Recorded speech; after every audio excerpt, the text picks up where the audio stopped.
رات کی قسم جب وہ چھا جائے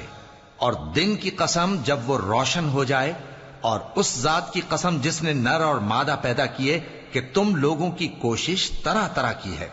سو جس نے اللہ کے رستے میں مال دیا اور پرہیزگاری کی اور بہترین بات یعنی کلمہ توحید کو سچ جانا، تو اس کو ہم آسان طریقے کی توفیق دیں گے، اور جس نے بخل کیا اور بے پرواہ بنا رہا اور بہترین بات کو جھوٹ سمجھا، تو ہم اسے رفتہ رفتہ سختی میں پہنچا دیں گے،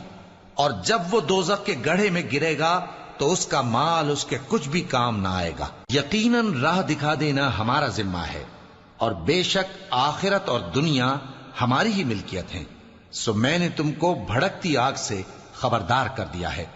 اس میں وہی داخل ہوگا جو بڑا بدبخت ہے، جس نے جھٹلایا اور منہ پھیرا،